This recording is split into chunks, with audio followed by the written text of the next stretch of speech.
Para remediar los bienes del cielo, poco suelen valer los bienes de fortuna. Miguel de Cervantes. Hola amigos, ¿cómo están? Espero se encuentren muy bien. Yo soy Mariana Ruiz y bienvenidos a la divina columna para el periódico Voz Esmeralda.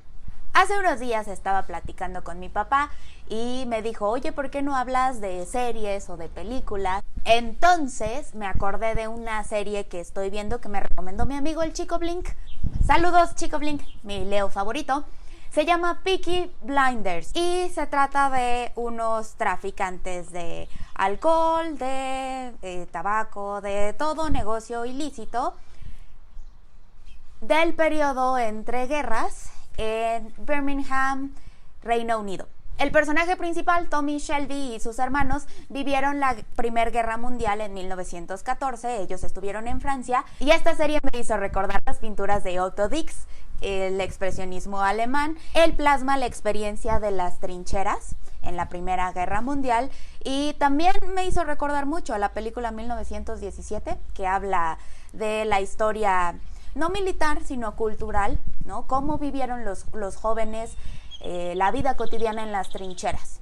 Para entrar un poquito en contexto, la Primera Guerra Mundial fue la primera guerra que no tuvo como tal un ejército profesional. Ahora la sociedad civil se involucraba. Los ciudadanos tenían un estado de ciudadano/soldado y esta guerra total impactó en todas las esferas sociales. Los antecedentes de esta guerra, nos dice el historiador Anthony Smith, es el imperialismo y sobre todo el imperialismo de Reino Unido, que se divide en dos periodos. Primero tenemos el imperialismo económico. ¿Y por qué Reino Unido tuvo la ventaja industrial? Bueno, desde 1789 en la Revolución Francesa, todos empezaron a cambiar sus regímenes políticos. El único radical era Francia, los demás buscaban una monarquía constitucional. ¿Esto qué quiere decir? Que conservaran el régimen del pasado con la monarquía, pero se mudaran a la modernidad política con un parlamento. Inglaterra ya tenía esto. Desde el siglo XVII con Oliverio Cromwell, ellos tuvieron su revolución, se hicieron república 4 años y después ya fueron una monarquía constitucional. Es decir, estaban los reyes y estaba el parlamento. Por lo tanto, en lo que todas las naciones europeas estaban transformándose a la política moderna, Inglaterra ya había tenido esos conflictos, ya tenía consolidada su política. Entonces lo que buscó fue industrializarse. Y ahí viene el periodo del imperialismo económico. Inglaterra tenía dos puntos muy importantes. De 1815 a 1914, en 1815 con el Tratado de París, a Inglaterra le dan libre comercio. Entonces Inglaterra consolida una supremacía naval y su revolución industrial es importantísima. Ferrocarril, fábricas, nace la nueva clase social de los obreros y no es que antes no hubiera obreros. Sí había obreros, pero no era una clase como tal consolidada como el obrero de la ciudad. Antes de 1914, como Inglaterra empezó a tener buenas condiciones económicas, todos los países querían ser industriales. Entonces, después de que se consolidaban su política como monarquía constitucional o en el caso específico de Francia como república, los países buscaron industrializarse. Y empezó la carrera por la industrialización. Entonces tenemos al imperio francés, tenemos al imperio alemán. Los alemanes le metieron muchísimo al armamento, a la química. Bueno, todos los países están corriendo por esta carrera industrial y el mundo se divide en dos.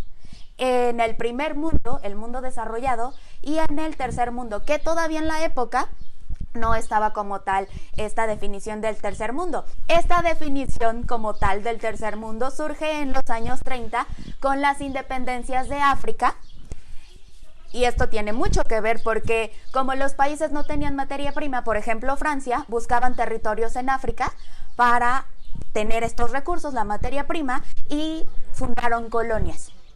Igual Inglaterra y Alemania también estaba buscando territorio para sacar materia prima. Bueno, total, el término del tercer mundo viene de una conferencia de las independencias de las colonias africanas. En los años 30 estaba el sistema de Occidente capitalista y la Unión Soviética. Y los africanos lo que decían es, nosotros no compartimos ni la cosmovisión de Occidente ni la cosmovisión soviética. Nosotros somos diferentes, queremos ser el tercer mundo. Lamentablemente se vio que, bueno, África, dadas sus condiciones y que no tuvo la posibilidad a nivel político, a nivel económico y también a nivel social de alcanzar a Occidente y a la Unión Soviética en esta competencia, se le llamó el tercer mundo, y el tercer mundo se relaciona con algo no desarrollado. El mundo se dividió así.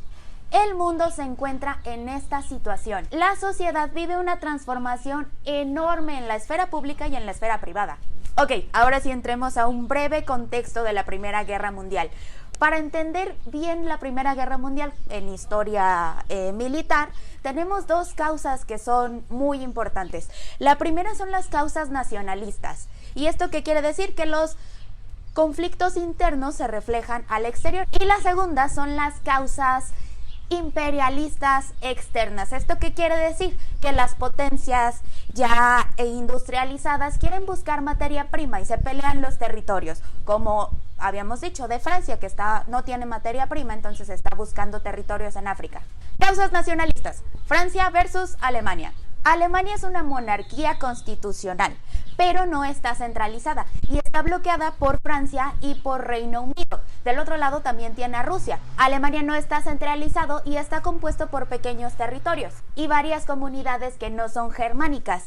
Están los eslavos. Alemania tiene una relación muy cercana con el Imperio Austrohúngaro y Austria tiene una parte germánica. Y abajo tiene varias comunidades y varias religiones. Hay protestantes, hay católicos, hay musulmanes y los ortodoxos, que son los eslavos. Los que tienen poder ahí son los germánicos y son los que buscan tener independencia. A Alemania y al Imperio Austrohúngaro les estorba Francia y odian a Francia porque tienen su sistema de república, entonces no quieren que esas ideas lleguen a la monarquía constitucional o al Imperio Austrohúngaro. No quieren que la gente haga una revolución para pedir una república. Por eso odian a Francia. El frente más importante de la Primera Guerra Mundial es el de Oriente, que está Alemania y Rusia. Aquí en San Petersburgo es una zona industrial que se están peleando Rusia y Alemania. Y Francia tiene un gran problema con Alemania porque desde 1870, en una guerra,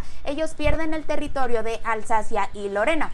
Por lo tanto, Francia quiere recuperar estos territorios y los alemanes, como tienen Alsacia y Lorena, estos los utilizaron para hacer su zona industrial. Francia quiere recuperar estos territorios y a su vez Alemania no quiere que nunca de los nunca Francia vuelva a tener esta capacidad militar y como potencia para extender su territorio.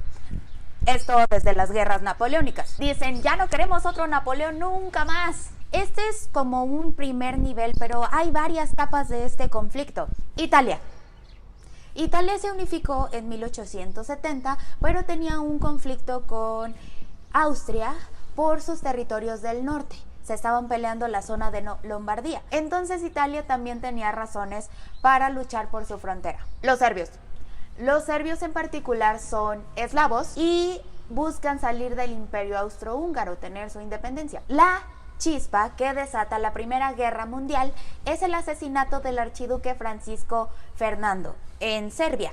Era el heredero del trono del Imperio Austrohúngaro. Entonces el Imperio Austrohúngaro respondió. Y luego, por un juego de alianza, le entra Rusia. Rusia va a defender a los serbios, que son eslavos. Y como Rusia le entra, Alemania va a apoyar al Imperio Austrohúngaro para dominar Serbia. Lo que pasa es que Rusia tiene acuerdos secretos con Francia. En política hay acuerdos oficiales y acuerdos secretos. Entonces, por estos acuerdos secretos, Rusia va a apoyar a Francia. Entonces, de forma indirecta, Rusia versus Alemania se convierte en Francia versus Alemania. Alemania piensa que Reino Unido no va a entrar por la rivalidad que tiene con Francia, la rivalidad económica. Pero Reino Unido está muy preocupado por los avances que tiene Alemania en el territorio francés. Entonces sabe que si logra dominar Alemania el territorio francés, van a ir directo a Reino Unido. Por lo tanto, decide aliarse con Francia y con Rusia. En este sentido, si los alemanes avanzan más, pueden llegar a Reino Unido. Así se conforman las alianzas en 1914. Por un lado tenemos a Rusia, a Francia y a Reino Unido, y por el otro tenemos a Alemania, el Imperio Austrohúngaro y el Imperio Turco. ¿Qué está pasando con el Imperio Turco? Bueno, ellos están en una situación de muchas reformas. Ellos son musulmanes y pelean el acceso al Mar Negro para llegar al mar Mediterráneo. Pero Rusia quiere todo el control del mar, entonces el Imperio Turco se alía con el Imperio Austrohúngaro y con Alemania. Por ese motivo, quieren acceso al mar. Entonces, como podemos observar, al principio de la Guerra Mundial están estas dos tensiones nacionalistas porque no hay un interés común. Todos tienen que si recuperar territorio, que si acceso al mar, que si no lleguen a mi país, etcétera. Todos, no hay un interés común, pero están a nivel nacional y a nivel internacional para tener territorios que tengan materias primas, etcétera. Pero ninguno de estos países dice queremos unirnos por esto. Todos tienen sus intereses particulares. Oficialmente inicia el conflicto en junio de 1914 con el asesinato de Francisco Fernando. Y para julio ya están todas las alianzas y ya está la movilización de los hombres. Como ya lo habíamos dicho al principio del video, son civiles que le van a entrar a la guerra. Es la primera vez que los civiles le van a entrar. No es un ejército profesional, es una economía de guerra. Todo está enfocado a surtir a los ejércitos. Rusia, por ejemplo, movilizó 1 millón de hombres. Imagínense, alimentar y vestir a 1 millón de hombres y todavía organizarlos y moverlos, es decir, el frente, acá, toda la estrategia. Y aparte, Rusia, por su extensión de territorio, se supone que iba a movilizar su ejército en 36 días. Pues bien o mal, lo hizo en 15 y pues no lo hizo tan bien. La gran dificultad de Rusia fue que no se supo organizar y sus ejércitos se quedaron sin comer, varados. Entonces esa fue una causa para la Revolución Rusa, que los obreros y los soldados pidieran mejores condiciones y sobre todo que se acabara la guerra. Esta guerra nadie pensaba que fuera a ser tan grande. Empezó en julio de 1914 y ellos pensaban que ya para Navidad iban a estar con sus familias. Nadie pensó que fuera a durar 4 años. Los alemanes, sobre todo ellos, querían una guerra corta porque sí estaban muy desarrollados en armamento, pero tenían pocos soldados. Y estos soldados los tenían que dividir en el frente de Occidente, que era la frontera con Francia, y en el frente de Oriente, la frontera con Rusia. Con esta gran ventaja de armamento, ellos pensaban que iba a ser muy fácil someter a los países, pero su ejército se tuvo que dividir, eran pocos soldados y también le empezaron a entrar muchos países que Alemania no contaba. Si Alemania lograba vencer a Francia y a Reino Unido, bueno, tenía el control de todo el mundo. En 1915 se abre otro frente que parece secundario en el Imperio Turco, pero los alemanes tienen que mandar soldados, entonces tienen el frente de Occidente, el frente de Oriente y todavía el frente del Imperio Turco, los divide y eso los debilita. En 1917 es el punto de inflexión. Ahí es donde les digo la película de 1917, que por cierto era mi favorita para el Oscar. Tiene unas tomas impresionantes, unos planos secuencia pues escalofriantes porque es de las trincheras, de la vida cotidiana en las trincheras. Bueno, este año es importantísimo porque hay un punto de inflexión. Ya llevan 3 años en la guerra, en condiciones inhumanas, llenos de muertos apilados, heridos de guerra. La comida en el caso de Rusia no llega, o sea, todos están sufriendo muchísimo esta guerra. Ratas, muertos por todos lados, terrible. América Latina no participó directamente, pero por ejemplo México no participó directamente, América Latina, pero sí teníamos aquí comunidades francesas, jóvenes franceses que nunca habían visitado Francia y que ya nacieron aquí, pero los mandaron llamar, los reclutaron y tuvieron que irse a pelear a Francia. Y nunca habían pisado Francia. También es un momento de reflexión y cuestionamiento del modelo cultural europeo. ¿Qué quiere decir esto? Bueno, los europeos, según eran los cultos, la cultura occidental, ¿no? La filosofía, la literatura. ¿Pero qué estaba pasando? Estaban en la barbarie, se estaban matando unos a otros y mandando niños, mandando jóvenes, mandando a sus ciudadanos.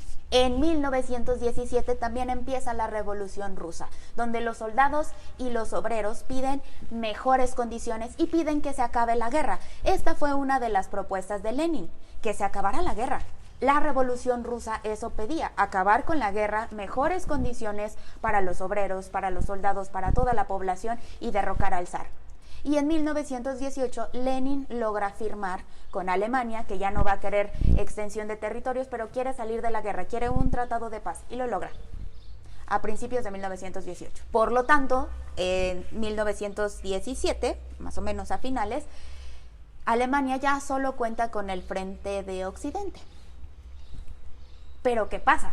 Viene la participación de Estados Unidos. ¿Y Estados Unidos por qué se enoja o por qué se mete? ¿Qué pasaba? Bueno, recuerdan que hablamos de la supremacía naval de Reino Unido. Dada esta gran industria naval que tenía Reino Unido, distribuía ropa, la comida, por ejemplo, la carne de Argentina la llevaba para los soldados de sus potencias aliadas. Entonces Alemania dijo, si rompemos con este esquema de Reino Unido, vamos a ganar la guerra.